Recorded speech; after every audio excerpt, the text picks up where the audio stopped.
Hello and welcome. I am Dr. Rohitashu Chaudhary, Associate Professor in Botany, Government Dunga College, Bikaner.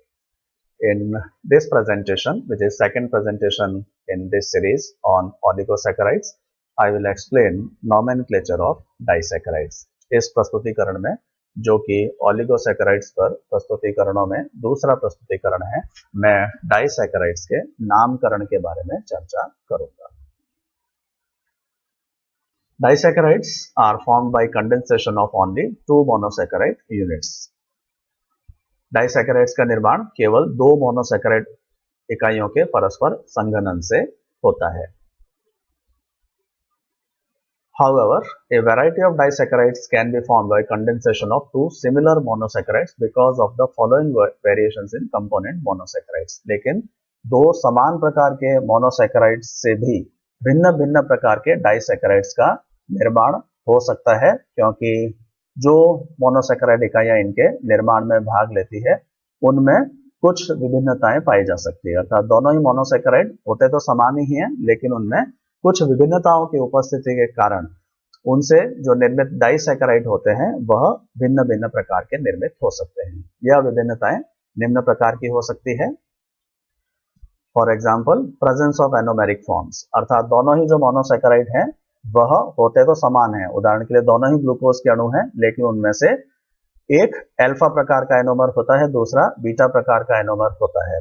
तो इस आधार पर अलग प्रकार के डाइसैकेराइड का निर्माण हो सकता है. इसी प्रकार से दोनों यद्यपि समान मोनोसैकेराइड हैं, उदाहरण के लिए दोनों ही ग्लूकोज हो सकते हैं, पर दोनों के एनेंटियोमेरिक फॉर्म्स अलग अलग हो सकते हैं जो कि डाइसैकेराइड का निर्माण कर रहे हैं. अर्थात उनमें से एक कैपिटल डी प्रकार का हो सकता है, एक कैपिटल एल प्रकार का हो सकता है, और उस आधार पर भी भिन्न प्रकार के डाइसैकेराइड का निर्माण होगा. इसी प्रकार से जो डाइसैकेराइड के निर्माण में भाग लेने वाले मोनोसैकेराइड हैं उनमें जो वलय संरचना या रिंग स्ट्रक्चर है वह भी भिन्न हो सकता है. That is one of them may have a pyranose ring structure, whereas another participating monosaccharide may have a furanose ring structure, and accordingly different type of disaccharide will be formed. Then the position of carbon atoms participating in glycosidic bond formation may also be different. इसी प्रकार से disaccharide के निर्माण में जो glycosidic बंध निर्मित होता है, इस ग्लाइकोसाइडिक बंध का निर्माण किन कार्बन परमाणुओं के बीच में हो रहा है, कौन से कार्बन परमाणु इस बंध के निर्माण में भाग ले रहे हैं, इस आधार पर भी अलग अलग प्रकार के डाइसैकेराइड का निर्माण हो सकता है. तो कुछ उदाहरणों की सहायता से इसको समझने का प्रयास करेंगे. We will try to understand this by some examples. For example, maltose. Maltose का निर्माण ग्लूकोज इकाइयों से ही होता है, अर्थात दो ग्लूकोज के अणु मिलकर के माल्टोज का निर्माण करते हैं. लेकिन इसमें जो ग्लाइकोसाइडिक बॉन्ड होता है वह एक ग्लूकोज अणु के कार्बन नंबर 1 और दूसरे ग्लूकोज अणु के कार्बन नंबर 4 के बीच में निर्मित होता है. That is in maltose alpha 1,4 glycosidic bond is present. तो जब दो ग्लूकोज इकाइयों के बीच में अल्फा 1,4 प्रकार का ग्लाइकोसाइडिक बंध निर्मित होता है तो उससे माल्टोज का निर्माण होगा. इसी प्रकार से अब यदि हम सेलोबायोस की बात करें तो सेलोबायोस का निर्माण भी यद्यपि दो ग्लूकोज अणुओं के निर्माण के संघनन से ही होता है. Cellobiose is also formed by condensation of two glucose molecule, but compared to maltose the type of glycosidic bond here is different. लेकिन माल्टोज की तुलना में यहाँ ग्लाइकोसाइडिक बंध का प्रकार अलग हो जाता है. यहाँ पर जो ग्लाइकोसाइडिक बॉन्ड होता है वह बीटा 1,4 टाइप का ग्लाइकोसाइडिक बॉन्ड होता है. अर्थात इसमें जो एक ग्लूकोज मॉलिक्यूल है वह बीटा एनोमर होता है, और इस कारण से जो ग्लाइकोसाइडिक बॉन्ड निर्मित होता है वह इस बीटा एनोमर के कार्बन नंबर 1 और दूसरे ग्लूकोज अणु के कार्बन नंबर 4 के बीच में निर्मित होता है. And therefore glycosidic bond is known as beta 1,4 glycosidic bond. तो माल्टोज में अल्फा 1,4 प्रकार का ग्लाइकोसाइडिक बॉन्ड होता है, जबकि सेलोबायोस में बीटा 1,4 टाइप का ग्लाइकोसाइडिक बॉन्ड होता है. तो यहाँ हम देखते हैं कि ग्लाइकोसाइडिक बॉन्ड का प्रकार अलग होने से दो अलग अलग प्रकार के डाइसैकेराइड निर्मित हो जाते हैं. इसी प्रकार से यदि हम ट्रेहेलोज नामक डाइसैकेराइड की बात करें तो यह भी दो ग्लूकोज इकाइयों के परस्पर संघनन से ही निर्मित होता है. Trehalose is also formed by condensation of two glucose molecules, but here again the type of glycosidic bond is different. Here glycosidic bond is formed between carbon number 1 of both glucose molecules. तो यहाँ पर जो glycosidic bond का निर्माण हो रहा है उसमें दो अलग अलग क्रमांक वाले कार्बन एटम्स पार्टिसिपेट कर रहे हैं माल्टोज और सेलोबायोस की तुलना में। माल्टोज में भी कार्बन नंबर 1 और 4 के बीच बन रहा था, सेलोबायोस में भी कार्बन नंबर 1 और 4 के बीच में बन रहा था, लेकिन यहाँ पर जो पार्टिसिपेटिंग कार्बन एटम्स है वह भिन्न भिन्न प्रकार के हैं। दोनों में ही कार्बन नंबर 1 जो है वह ग्लाइकोसाइडिक बॉन्ड के निर्माण में भाग ले रहा है, अर्थात यहाँ पर जो टाइप ऑफ ग्लाइकोसाइडिक बॉन्ड होगा वह 1,1 ग्लाइकोसाइडिक बॉन्ड होगा। और इस स्थिति में फिर एक अलग प्रकार के डाइसैकराइड का निर्माण होता है जिसे हम ट्रेहेलोज कहते हैं। ट्रेहेलोज भी एक नॉन रिड्यूसिंग शुगर है, यह भी एक अपचायक शर्करा है क्योंकि इसमें दोनों ही ग्लूकोज अणुओं के जो फ्री रिड्यूसिंग ग्रुप हैं जो कार्बन नंबर 1 पर एल्डिहाइड समूह के रूप में उपस्थित होते हैं, यह ग्लाइकोसाइडिक बंध के निर्माण में भाग लेते हैं या प्रयुक्त हो जाते हैं। एंड देयरफॉर और इस कारण से ट्रेहेलोज जो है वह एक नॉन रिड्यूसिंग शुगर है। In trehalose the reducing group of both glucose molecules which are present as aldehyde group at carbon number 1 of both glucose molecules, they are used in formation of glycosidic bond, and as a result trehalose is a non-reducing sugar because trehalose does not have any free reducing group present in it. Then another example is nigerose. Here also two glucose molecules participate or condense to form a disaccharide, but glycosidic bond is formed between carbon number 1 of one glucose molecule and carbon number 2 of another carbon number 3 of another glucose molecule. यहाँ पर जो glycosidic बंध निर्मित होता है वह एक glucose अणु के कार्बन नंबर 1 और दूसरे ग्लूकोज अणु के कार्बन नंबर 3 के बीच होता है, that is 1,3 glycosidic bond is formed. यहाँ पर जो ग्लाइकोसाइडिक बंध निर्मित होता है वह 1,3 ग्लाइकोसाइडिक बॉन्ड होता है और एक अलग प्रकार का डाइसैकराइड निर्मित होता है। Then another type is gentiobiose. तो यहाँ पर भी इसका निर्माण भी दो ग्लूकोज अणुओं से ही हो रहा है, लेकिन यहाँ पर भी ग्लाइकोसाइडिक बॉन्ड जो है अलग प्रकार का है। कार्बन नंबर 1 और कार्बन नंबर 6 पर जो हाइड्रोक्सिल समूह उपस्थित होता है उसके बीच में एक ग्लाइकोसाइडिक बॉन्ड निर्मित होता है, that is β1,6 type of glycosidic bond is formed in gentiobiose. तो यहाँ पर इन सभी उदाहरणों में हम देख सकते हैं कि ये सभी अलग अलग डाइसैकराइड्स हैं जिनके नाम अलग अलग हैं, लेकिन इन सभी का निर्माण जो होता है वह ग्लूकोज इकाइयों के परस्पर संगनन से ही होता है, लेकिन अलग अलग एनोमेरिक फॉर्म की उपस्थिति के कारण और ग्लाइकोसाइडिक बंध का निर्माण अलग अलग कार्बन परमाणुओं के बीच होने के कारण अलग अलग प्रकार के डाइसैकराइड्स निर्मित होते हैं। The following system of nomenclature is followed to name and describe the molecule chemically, that is disaccharides chemically. डाइसैकराइड्स को रासायनिक रूप से अभिव्यक्त करने के लिए उनमें उनका नामकरण करने के लिए निम्न नियम काम में लिए जाते हैं। First, the residue sharing the anomeric carbon in glycosidic bond is written first. Disaccharide के निर्माण में दो मोनोसैकराइड इकाइयां भाग में लेती है, उनमें से उस मोनोसैकराइड इकाई का नाम पहले लिखा जाता है जिसका एनोमेरिक कार्बन ग्लाइकोसाइडिक बंध के निर्माण में भाग लेता है। If both residues are sharing anomeric carbon, any one can be written first.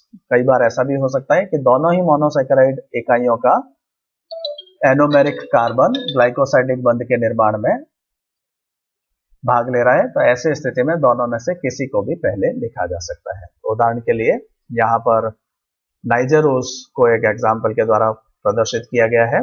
नाइजरोज में एक ग्लूकोज इकाई का कार्बन नंबर 1 और दूसरे ग्लूकोज इकाई का कार्बन नंबर 3 ग्लाइकोसाइडिक बॉन्ड के निर्माण में भाग ले रहा है, अर्थात यहाँ पर हम देखते हैं कि इस ग्लूकोज अणु का कार्बन नंबर 1 यानी एनोमेरिक कार्बन पार्टिसिपेट कर रहा है, लेकिन इस ग्लूकोज इकाई का एनोमेरिक कार्बन ग्लाइकोसाइडिक बंध के निर्माण में भाग नहीं ले रहा।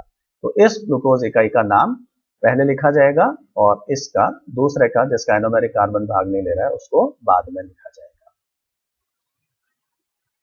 An O precedes the name of first residue followed by full description of residue as anomeric form, type of enantiomer and name indicating type of ring. तो पहली इकाई का नाम लिखने से पहले एक O लिखा जाता है। O लिखने का तात्पर्य है कि किस प्रकार का ग्लाइकोसाइडिक बॉन्ड यहाँ पे निर्मित हो रहा है, अर्थात O ग्लाइकोसाइडिक बॉन्ड या N ग्लाइकोसाइडिक बॉन्ड। यदि O ग्लाइकोसाइडिक बॉन्ड है तो O लिखा जाएगा, यदि N ग्लाइकोसाइडिक बॉन्ड है तो N लिखा जाएगा। उसके पश्चात जो भी पहला मोनोसेकेराइड है उपस्थित है उसका पूरा विवरण दिया जाता है, अर्थात सबसे पहले लिखा जाता है वो किस प्रकार का एनोमर है, दैट इज अल्फा और बीटा। तो O के बाद टाइप ऑफ एनोमर लिखा जाता है, उसके बाद टाइप ऑफ एनेंशियोमर लिखा जाता है, कैपिटल D है या कैपिटल L है। उसके बाद उसका नाम लिखा जाता है और नाम में साथ में यह भी प्रदर्शित किया जाता है कि किस प्रकार का वलय इसमें पाया जाता है। तो यहाँ हम देख सकते हैं यह ग्लूकोज का अणु है और पाइरेनोज वलय के रूप में उपस्थित है, तो जो नाम हो जाएगा वह O अल्फा D ग्लूकोपाइरेनोसाइड हो जाएगा। This is followed by indicating position of carbon atoms joined by glycosidic bond. इसके पश्चात टाइप ऑफ ग्लाइकोसाइडिक बॉन्ड लिखा जाता है, अर्थात उन कार्बन परमाणुओं का क्रमांक लिखा जाता है जो ग्लाइकोसाइडिक बंध के निर्माण में भाग लेते हैं। तो जैसा कि हम यहाँ नाइजेरोज में देख सकते हैं, पहले ग्लूकोज इकाई का कार्बन नंबर 1 और दूसरी ग्लूकोज इकाई का कार्बन नंबर 3 ग्लाइकोसाइडिक बंध के निर्माण में भाग लेते हैं। तो यह ग्लाइकोसाइडिक बॉन्ड का प्रकार यहाँ पर लिखा जाता है और इसे कोष्ठक में लिखा जाता है या पैरेंथेसिस में लिखा जाता है। Position of carbon atoms joined by glycosidic bond, this is written in parenthesis, इसे कोष्ठक में लिखा जाता है with an arrow between two participating carbon atoms pointing away from anomeric carbon.